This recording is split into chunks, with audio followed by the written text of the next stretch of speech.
বর্তমান সময়ে পানিতে বসবাসকারী সবচেয়ে বড় প্রাণী হলো ব্লু হোয়েল। ইনফ্যাক্ট ব্লু হোয়েলকে যদি আমরা মাটিতে বসবাসকারী অন্য সকল প্রাণীর সাথে কম্পেয়ার করি, তারপরও এটি সবচেয়ে বড় প্রাণী হবে। আমাদের পৃথিবী 450 কোটি বছর পুরানো, আর এই লম্বা সময়ে কি শুধু ব্লু হোয়েলই সবচেয়ে বড় জীবিত প্রজাতি? এমনিতেও ব্লু হোয়েলকে মাছ বলা ভুল হবে, কারণ এটি একটি স্তন্যপায়ী প্রাণী। মাছের প্রজাতির হিসেবে দি গ্রেট হোয়াইট শার্ক বর্তমান সময়ের সবচেয়ে বড় মাছ। এরা প্রায় 15 থেকে 20 ফিট পর্যন্ত লম্বা হয়। কিন্তু যেমন আজ থেকে লক্ষ বছর আগে পৃথিবীতে ডাইনোসর বসবাস করত, ঠিক তেমনই একটি শার্কের প্রজাতিও তখন জীবিত ছিল, আর তার নাম ছিল মেগালোডন। মেগালোডন আজকের থেকে প্রায় 30 লক্ষ বছর আগে সমুদ্রে শাসন করে বেড়াতো। এটির উচ্চতা 60 ফিট আর চোয়াল 3 মিটার পর্যন্ত হতো, যা একটি মানুষের শরীরের চেয়ে অনেক বড় ছিল। মেগালোডনের চোয়ালে প্রায় 270টি ধারালো দাঁত ছিল। এদের চোয়ালে দাঁত 5টি লাইনে হতো, আর এই দাঁত লম্বায় 3 থেকে 7 ইঞ্চি হতো। আর আপনি এটি জেনে অবাক হবেন যে যদি কোনো দুর্ঘটনায় পড়ে এদের দাঁত ভেঙে যেত, তাহলে নতুন দাঁত হতে শুধুমাত্র 1 থেকে 2 দিন সময় লাগত। মেগালোডন শিকার চাবানোর সময় তার উপর যে প্রেসার ক্রিয়েট করত, তার ওজন প্রায় 10 টনের সমান ছিল, যা একটি কচ্ছপের খোলসকেও খুব সহজেই ভেঙে ফেলতে পারত। এদের ওজন প্রায় 100 টনের কাছাকাছি ছিল। মেগালোডন শার্ক এত বড় ছিল যে প্রতিদিনই এটির অনেক বেশি পরিমাণ খাবারের প্রয়োজন পড়ত। সায়েন্টিস্টদের কথা অনুযায়ী এটির প্রতিদিন প্রায় 1 টন পরিমাণ খাবার প্রয়োজন হতো।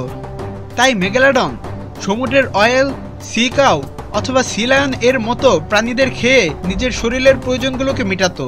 মেগালোডনের বাচ্চাদের ওজন 2 থেকে 3 টন হতো এবং লম্বায় এরা 10 ফিটের মতো হতো। আর এদের জন্ম ওই সব জায়গায় হতো যেখানে পানির পরিমাণ খুব বেশি হতো, কেননা এদের জীবিত থাকার জন্য অনেক পানির প্রয়োজন হতো। এই কারণে মেগালোডন কখনোই শিকার করতে সমুদ্রের কিনারায় যেত না, কেননা এদের আকার অনেক বেশি বড় ছিল, আর পানির লেভেল কম হওয়া মানে এদের জন্য জীবন যাওয়ার মতো বিপদের কারণ হয়ে দাঁড়াতো। তো এত বড় আর শক্তিশালী প্রাণী হওয়ার পরেও এই মেগালোডন বিলুপ্ত হলো কিভাবে? কেননা ডাইনোসরের মতো বড় প্রাণীদের ধ্বংস হওয়ার পিছনে একটি বড় অ্যাস্টেরয়েডের হাত ছিল। কিন্তু মেগালোডনের সাথে আসলে এমন কি হয়েছিল? মেগালোডনের বিলুপ্ত হওয়ার কারণ আজও ঠিকভাবে জানা যায়নি। এদের বিলুপ্ত হওয়া নিয়ে অনেক থিওরি তৈরি হয়েছে, কিন্তু একটি থিওরি যাকে সবচেয়ে আইডিয়াল হিসেবে ধরা হয় তা আমি আপনাদের এখন বলতে চলেছি। এই থিওরি অনুযায়ী সময়ের সাথে সাথে নতুন প্রজাতির সামুদ্রিক জীব উৎপন্ন হতে থাকে, আর সমুদ্রে মাছের সংখ্যা অনেক দ্রুত বাড়তে লেগেছিল, আর এই ছোট মাছদের বড় শার্কগুলো খাওয়া শুরু করেছিল। মেগালোডন যদিও আকারে অনেক বড় ছিল, কিন্তু এদের জন্মের হার হোয়াইট শার্ক এর চেয়ে অনেক কম ছিল।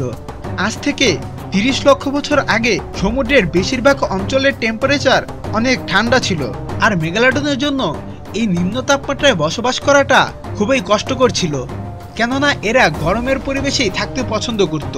তাই তারা এই ঠান্ডা পরিবেশ ছেড়ে গরম অঞ্চলে যাওয়া শুরু করে দিয়েছিল। কিন্তু গরম অঞ্চলে অন্যান্য মাছের সংখ্যা অনেক কম ছিল, যার কারণে মেগালোডনের খাদ্যের অভাব পড়তে থাকে, যে কারণে এরা নিজেদের প্রজাতির ছোট মাছগুলোকে খাওয়া শুরু করে দেয়, আর যার ফলে মেগালোডনের প্রজাতি পুরোপুরি শেষ হয়ে গিয়েছিল। কিন্তু সবচেয়ে বড় প্রশ্ন এখানে এটি আসে যে এখনো কি এই পৃথিবীতে মেগালোডন এক্সিস্ট করে? কেননা শেষ কয়েক বছরে এমন কিছু ঘটনা ঘটেছে যা মেগালোডনের পুরোপুরি গায়েব হওয়ার ব্যাপারটাকে সন্দেহের তীর ছুড়ে দিয়েছে। 1875 সালে হওয়া এক সমুদ্র যাত্রায় মেগালোডনের 2টি দাঁত পাওয়া গিয়েছিল, যার কার্বোডেটিং থেকে এটি বোঝা গেছে যে এই দাঁত প্রায় 10,000 বছর পুরানো হতে পারে।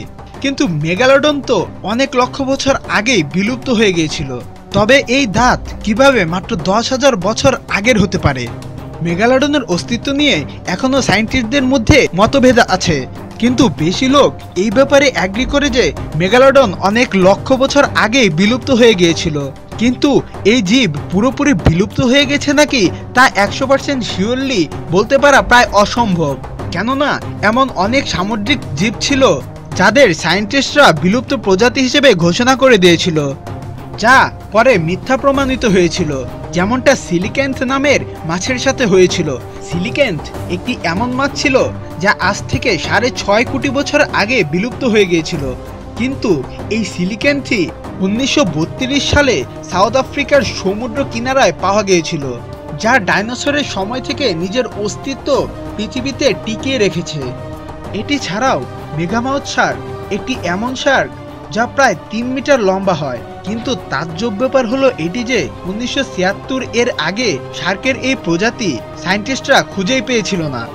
21st সেঞ্চুরির এই মডার্ন টাইম পিরিয়ডেও আমরা সমুদ্রের মাত্র 5% এরিয়া সম্বন্ধে কেবল ঠিকভাবে জানতে পেরেছি, আর বাকি 95%-এর সম্বন্ধে আমাদের কোনো আইডিয়াই নেই যে সেখানে কি থাকতে পারে। তবে কি মেগালোডন সমুদ্রের ওই 95% আননোন জায়গায় এখনো আছে, নাকি এরা পুরোপুরিভাবে বিলুপ্ত হয়ে গেছে? তো এই ব্যাপারে আপনার রায় কি?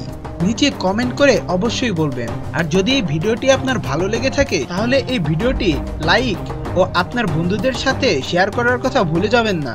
আর এখনো যদি আমাদের এই চ্যানেলটিকে সাবস্ক্রাইব না করে থাকেন তাহলে সাবস্ক্রাইব করে নোটিফিকেশন বেলটিকে অন করে দিন, কেননা আমি এরকমই ভিডিও প্রতিনিয়ত আনতে চলেছি।